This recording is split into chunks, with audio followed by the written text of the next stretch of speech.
Ramda mooy doom bu tàng. mooy cendre. oui cendre merci. oui ci lañ ko jëlee. Ramadan. Une voix imposante et claire, une belle éloquence, un discours direct. Oustaz Taïb Socé a quasiment toutes les clés pour séduire le public. Et lui, il était un mentor, un leader qui nous permettait naturellement de comprendre ce qu'on est en train, n'est-ce pas, de suivre en classe ou bien dans le dara. Quand elle communique, on arrive à intercepter la communication qu'il mène envers des jeunes. Nous sommes à Rufisque. Ce vendredi matin-là, Taïb Socé nous accueille à son domicile au quartier Babou Salam.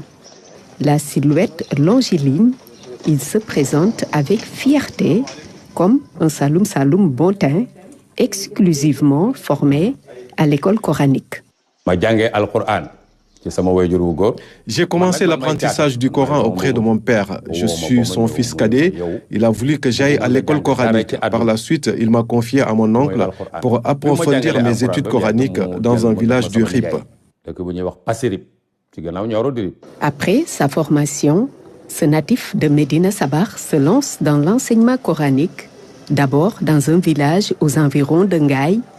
J'ai fait 10 ans dans cette zone comme maître coranique. Ensuite, il arrive à Dakar, au quartier HLM 4, et c'est le début de l'aventure avec le fondateur de Excaf. Ben Bass, on habitait ensemble à HLM 4. Je donnais des cours de Coran aux enfants durant les vacances à l'école HLM. À la fin des vacances, il fallait arrêter, mais les apprenants m'ont demandé de continuer. Il faut me continuer de l'enjangal. Mais c'est gratuit. Je suis allé voir un certain Malik Sow, enseignant à l'école de Dunia. Il m'a cédé une salle. Quand il devrait s'absenter, je le remplaçais. C'est ainsi qu'une dame, Ndeye Thiorosek, m'a découvert et m'a mis en contact avec Ben Bass.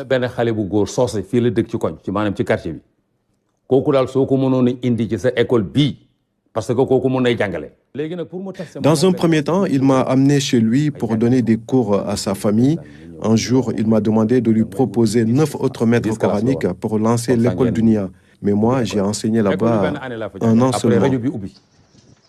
Par la force des choses, Taïb fait ses débuts à la radio en 1994 pour un coup d'essai, un coup de maître.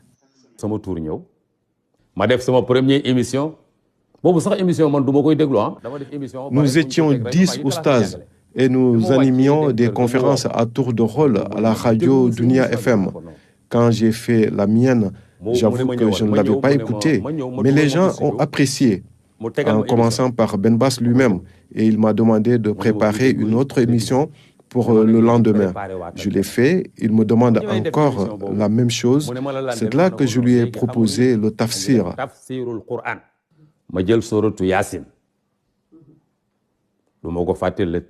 Je me rappelle, j'ai fait l'exégèse de la sourate Yassine. C'était le 13 du mois de Ramadan, en 1994. Ce numéro a eu un succès remarquable. Ce jour-là, un auditeur m'a appelé de Thiès. Il était fraîchement revenu de l'Égypte. Il a apprécié la manière dont j'ai expliqué la sourate Yassine.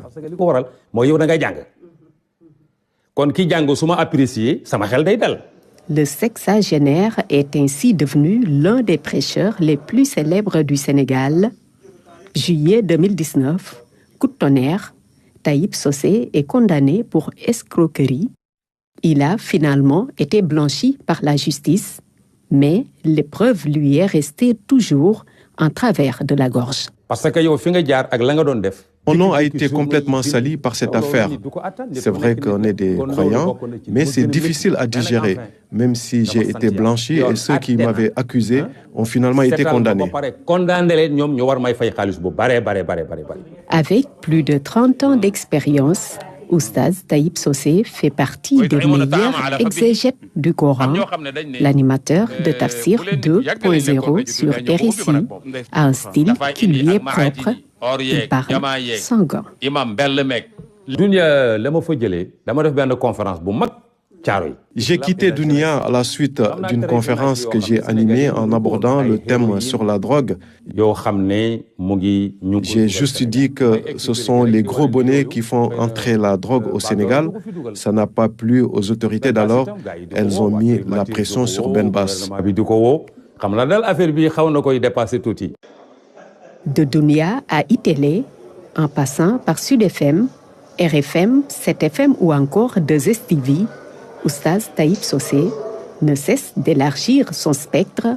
La nouvelle recrue de la RTS promet une belle aventure dans l'émission Tafsir 2.0 avec Imam Pouy sur Radio Sénégal International et la télévision nationale. Ñu ne leen bu kenn quitté nañu nekk direct incha allah.